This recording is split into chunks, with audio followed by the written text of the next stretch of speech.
जय श्री राम दोस्तों। हनुमान जी के बल के बारे में बहुत बात की जाती है और दरअसल उनके मूल स्वरूप में बल को ही प्राथमिकता दी जाती है, लेकिन राजनीतिज्ञ हनुमान यानी राजनीति के बहुत बड़े जानकार, बहुत विवेकशील और बहुत ही बुद्धिमान मंत्री या सलाहकार की भूमिका में भी श्री हनुमान जी रहे हैं। और ये मैं नहीं कहता, ये वाल्मीकि रामायण कहती है। और वाल्मीकि रामायण और नीति शास्त्र क्या या शुक्र नीति का अध्ययन करने वाले अन्य तमाम महान लोग भी कहते हैं, रिसर्चर्स मैं जिनको कहता हूं, पूर्व समय में जिन्होंने हमारे साहित्य को लिखा है, हमारे स्क्रिप्चर्स को लिखा है, वो महान साहित्यकार वैज्ञानिकों से या रिसर्चर्स से कम नहीं है। अगर ऐसे ही एक शोध की बात की जाए तो शुक्र नीति और वाल्मीकि रामायण की कुछ बातों को मिलाकर आपको हनुमान जी के राजनीतिज्ञ या कुशाग्र बुद्धि के या नीति शास्त्र के महान जानकार होने की बड़ी महत्वपूर्ण जानकारी मिलती है। उससे पहले श्री रामचंद्र जी के 2-3 वचन जो वाल्मीकि रामायण में है कि नीति क्या है। मंत्रो विजय मूलम ही राज्ञाम भवति राघव, श्रेष्ठ मंत्रणा ही राजाओं की विजय का मूल है। अब एक बहुत ही महत्वपूर्ण बिंदु है जो यहाँ पर हनुमान जी से और राम जी से, इनसे दोनों से सीखने को मिलता है। आपका सलाहकार कौन है, आपके मित्र कौन है, आपके साथ कौन है, ये आपकी जीत को सुनिश्चित करता है। देखिए बड़ी महत्वपूर्ण बात है।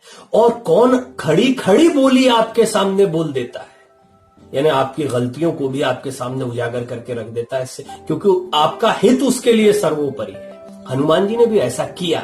किसके साथ किया ये मैं आपको बताता हूं आगे, कि उन्होंने खड़ी खड़ी बोली में किसको समझाया अपने कर्तव्य के बारे में। लेकिन एक और बहुत महत्वपूर्ण बात जो श्री रामचंद्र जी ने भरत से कही थी, तो नीति शास्त्र को जब समझना है तो भगवान श्री राम की नीति को भी समझना होगा। तभी तो ये कॉम्बिनेशन बना है हनुमान जी और श्री रामचंद्र जी का, क्योंकि दोनों नीति शास्त्र के महान वैज्ञानिक हैं, महान शोधार्थी हैं और हम सबको उनके जीवन से सीखने को मिलता है।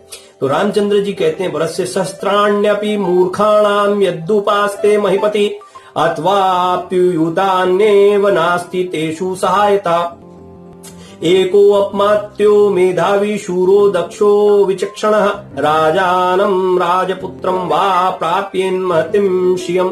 बड़ी महत्वपूर्ण बात है। यदि राजा 1000, सुनिएगा बड़ा गौर से, यदि राजा 1000 या 10,000 मूर्खों को अपने पास रख ले तो भी उनसे अवसर पर कोई अच्छी सहायता नहीं मिलती है, किंतु यदि एक मंत्री भी मेधावी, शूरवीर, चतुर एवं नीतिज्ञ हो तो वो राजा या राजकुमार को बहुत बड़ी संपत्ति प्राप्त करा सकता है। बहुत सारे लोगों की जरूरत नहीं थी। रावण के पास बहुत बड़ी सेना, बहुत सारे मंत्री थे, लेकिन श्री रामचंद्र के पास हनुमान जी थे। और हनुमान जी को परख लिया था उन्होंने तभी जब हनुमान जी उन्हें परखने के लिए गए थे। इस पर मैंने एक वीडियो भी बनाया है कि जब सुग्रीव ने हनुमान जी को वेश बदलकर श्री रामचंद्र जी के पास भेजा और वो एनालिसिस करते हैं एक दूसरे की, दोनों एक दूसरे को समझ रहे। और वाल्मीकि रामायण में बड़े सुंदर तरीके से इसका विस्तार से वर्णन किया गया कि कैसे श्री रामचंद्र जी को हनुमान जी समझ रहे हैं और हनुमान जी को की एनालिसिस श्री रामचंद्र ने उनके भाव, भंगिमा, भाषा, ग्रामर या व्याकरण का जिस तरह का इस्तेमाल कर रहे हैं, जिस तरह की सहज वाणी में वो बोल रहे हैं, उन सारी चीजों से उनका आकलन कर लिया था। तो दोनों ने एक दूसरे का आकलन कर लिया। आकलन किस बात का किया है, यहां पर जानना यह जरूरी है कि आपके अंदर वो विवेक है कि नहीं, आपके अंदर सही डिसीजन लेने की ताकत है कि नहीं। तो आप किसको अपने इर्द गिर्द जगह देते हैं। ऐसे यूं तो बहुत सारे लोग हैं, बहुत सारे लोग हैं जिनकी भक्ति हनुमान जी कर सकते थे और बहुत सारे लोग हैं जिनको अपने नजदीक या अपनी भक्ति में, अपनी शरण में श्री रामचंद्र ले सकते थे, लेकिन कॉम्बिनेशन यही 2 लोगों का बन रहा है। और उसके बारे में वाल्मीकि रामायण में इन दोनों के व्यक्तित्व के बारे में, इन दोनों के नीति शास्त्र के बारे में बड़े विस्तार से बताया गया है। और इसी में अगर आगे बढ़ते हैं तो जैसा मैंने आपको बताया कि हनुमान जी ने किसी को उनकी ड्यूटीज भी याद दिलाई, और वो कौन थे, वो थे सुग्रीव। सुग्रीव के मंत्री रहे हैं हनुमान जी, उनके सचिव रहे हैं एक तरीके से, यानी उनके सलाहकार बहुत बड़े। और जब भी कठिन समय आया तो सुग्रीव को सही सलाह हनुमान जी ने दी। और यही सुग्रीव की भी बड़ी ताकत रही कि सुग्रीव बाली से बहुत कमजोर होने के बावजूद उनसे निपट पाए, क्योंकि सुग्रीव के साथ में भी हनुमान जी थे। लेकिन सुग्रीव अपनी ड्यूटीज को भूल गए। कब? जब बाली का वध होता, और इसके बारे में बड़े विस्तार से वाल्मीकि रामायण में दिया गया है विवरण। सुग्रीव को मंत्री शिरोमणि या सचिवोत्तम के दायित्वों का हवाला देते हुए वो हनुमान जी कहते, जब कामनी कंचन के वाली मर गए हैं, राजा बन गए हैं सुग्रीव, उसके बाद में ऐश शुरू हो गई है, राजा बनने इतने समय बाद राजा बने हैं, तो वो जो पहाड़ों में ऋषमुखम पर्वत पर रह रहे थे, वो सारे दुख दर्दों को भुलाने के लिए पूरी तरह से आनंद में अब रामचंद्र जी लक्ष्मण जी तो निकले हैं माता सीता की खोज करने के लिए, रावण से युद्ध लड़ना है, और ये खो गए हैं अपनी मौज मस्ती में। तो हनुमान जी फिर समझाते हैं, कहते हैं नियुक्तेर मंत्र विवाच्यो या अवश्यम पार्थिवोहितम इत एव भयम त्यक्त्वा ब्रवी मध्यम धृतम वचः। राज्य की भलाई के काम पर नियुक्त हुए मंत्रियों का एक कर्तव्य है कि राजा को उसके हित की बात अवश्य बताएं। अतः मैं भय को छोड़कर अपना निश्चित विचार बता रहा हूं। समय का ज्ञान रखने वालों में श्रेष्ठ कपिराज, आपने सीता की खोज करने के लिए जो समय निश्चित किया था, उसे आप इन दिनों प्रमाद में पड़ जाने के कारण भूल गए हैं। देखिए, ये सुंदर शरद ऋतु आरंभ हो गई है, राजाओं के लिए विजय यात्रा की तैयारी करने का समय आ गया, किंतु आपको कुछ पता ही नहीं।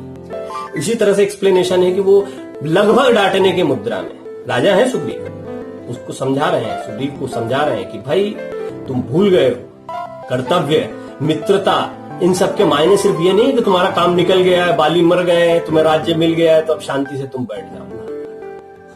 हनुमान जी एहसास कर, और ये किसके भले के लिए? श्री रामचंद्र के भले के लिए नहीं, सुग्रीव के भले के लिए। आप नाराज मत, आगे ये भी है, श्री रामचंद्र जी को नाराज मत करिए, वो ऐसे मित्र नहीं है जिनको खोकर तुम किसी भी तरह का सामर्थ्य अपने पास रख पाओगे। हनुमान जी अपने राजा से ये बात कह रहे हैं, तो आप अंदाजा लगा सकते हैं कि हनुमान जी की नीति क्या है। वो भला चाहते हैं सुग्रीव का, ऐसा नहीं है कि वो सुग्रीव का अपमान कर रहे हैं, और सुग्रीव भी इस बात को जानते हैं कि हनुमान है तो सब है, हनुमान नहीं है तो कुछ भी नहीं है। और श्री रामचंद्र और हनुमान, श्री रामचंद्र जी की जो मित्रता है उसका जो आधार है वो हनुमान जी है। और इसी तरह से जो नीति के अलग अलग मोर्चों पर फैसले होते हैं, उन सारे मोर्चों पर फैसले लेने में हनुमान जी ने महत्वपूर्ण भूमिका निभाई, और इसका बड़ा विस्तार से आगे भी वर्णन मिलता है। राज्यम प्राप्तम यशश्चैव कौलीशीरभिवर्धिता मित्राणाम संग्रह शेषस्त भवान कर्तुमर्ति। वाल्मीकि रामायण 4:29-9-11, इसको आप डिटेल में पढ़िएगा। राजन, आपने राज्य और यश प्राप्त कर लिया तथा कुल परंपरा से आई हुई लक्ष्मी को भी बढ़ाया, किंतु अभी मित्रों को अपनाने का कार्य शेष रह गया। मित्रों को अपनाने का कार्य शेष रह गया है। मित्र तो उन्होंने अग्नि के फेरे ले लिए, सब ले लिया, ये सब हो गया है ना, लेकिन इससे बात नहीं बनती है। मित्रों को अपनाने के लिए मित्रों के कार्यों में साथ होना पड़ता है, और ईमानदारी से साथ होना पड़ता है। उस कार्य को अपना कार्य समझना पड़ता है, मित्र के जीवन को अपना जीवन समझना पड़ता है, तब मित्रता का धर्म पूरा होता है।